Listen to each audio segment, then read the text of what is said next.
আমি আর কখনো YouTubing, Facebooking বা টিকটকে আমি আর থাকবো না। এত ফলোয়ার থাকা সত্ত্বেও তহিদ আফ্রিদি কেন ফেসবুক, টিকটক এবং ইউটিউবে আর কোনো ভিডিও দিতে চায় না? অথচ এই তহিদ আফ্রিদি তো একসময় মানবতার ফেরিওয়ালা ছিলেন। তাহলে কেন তিনি আর ইউটিউব, ফেসবুক এবং টিকটকে ভিডিও দিতে চান না? তাহলে কি তিনি আর কোনো মানুষের উপকার করতে চান না? একসময় তরুণদের অনেক পছন্দের কন্টেন্ট ক্রিয়েটর ছিল এই তহিদ আফ্রিদি, কিন্তু এখন তাকে সবাই ঘৃণা করে।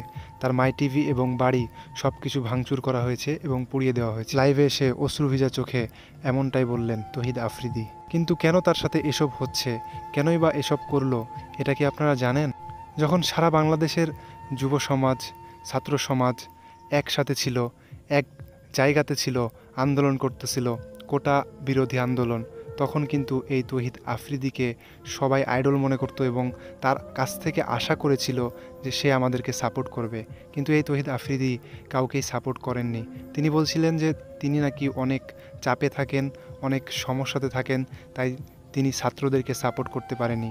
এইটার সুযোগ নিয়ে তার বাড়িতে কিছু দুর্বৃত্তরা হামলা করে, এমনটাই বলছিলেন তহিদ আফ্রিদি। তিনি তার লাইভের মধ্যে আরও বলেন, এটা কখনোই ছাত্রদের কাজ হতে পারে না, যারা বৈষম্য বিরোধী আন্দোলন করে তারা এমন কাজ কখনোই করতে পারে না।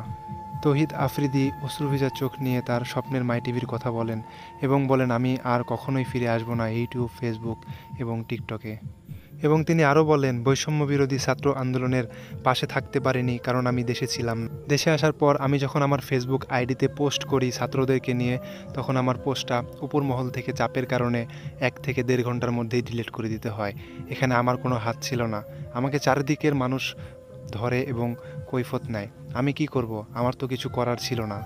আপনারা যদি আমার জায়গায় থাকতেন তাহলে বুঝতেন আমি কতটা নির্যাতনের ভিতরে থাকি, আমি কতটা কষ্টের ভিতরে থাকি। এর মধ্যেও আমি চেষ্টা করেছি আপনাদেরকে ভালোবাসতে। এছাড়াও তহিদ আফ্রিদি বলেন, আমি হাজারো মানুষের পাশে দাঁড়িয়েছি, হাজারো মানুষের চিকিৎসা করেছি একদম ফ্রিতে। আমার বাবা একটি হসপিটাল তৈরি করতে চেয়েছিল, সেই স্বপ্ন হয়তো বা আর পূরণ হবে না। আমি হাজারো মানুষের চিকিৎসা করেছি কোনো টাকা ছাড়াই। অনেকেই তো বন্যার সময় বিকাশ নাম্বার দিয়ে টাকা নিয়েছে, বাট আমি কাউকে বিকাশ নাম্বার দিইনি। কেউ বলতে পারবে না আমি কাউকে বিকাশ নাম্বার দিয়েছি। কান্না করে এই সব কথাই বলছিল তহিদ আফ্রিদি। এবং সর্বশেষ তিনি আবারও সবাইকে ভালো থাকার অঙ্গীকার দিয়ে এবং দেশটাকে সুন্দর করে সাজানোর অঙ্গীকার দিয়ে তিনি তার লাইফ থেকে বিদায় নেন। হ্যালো বন্ধুরা, আজকে আপনাদেরকে মেলবেট নামের একটি দুর্দান্ত অ্যাপের সাথে পরিচয় করাই দিব। এটা জুভেন্টার এবং লালিগার স্পন্সর।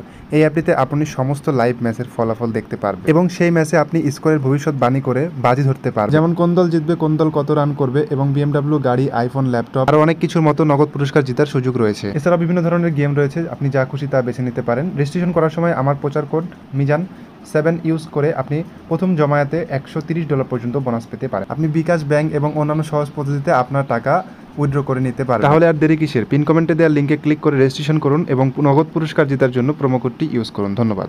কিছু কথা আমি আপনাদেরকে বলতে চাই। এই বৈষম্য বিরোধী আন্দোলনের মাধ্যমে ছাত্র সমাজের কতটা পাওয়ার, ছাত্রদের কতটা পাওয়ার, সেটা কিন্তু সবাই টের পেয়েছে। বর্তমানে এক শ্রেণীর লোক জ্বালাও পোড়াও ভাঙচুরে ব্যস্ত আছে।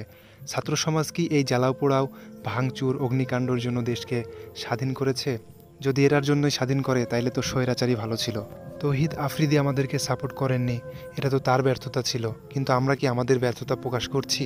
কি করছি আমরা? প্রিয় ভাই আমার, আমরা এমন কিছু করব না যাতে সাধারণ জনগণের জানমালের কোনো ক্ষতি হয়। সবাই ভালো থাকেন। আসসালামু আলাইকুম। আপনি নতুন সরকার হিসেবে কাকে চাচ্ছেন কমেন্ট করে জানাতে পারেন তার নাম।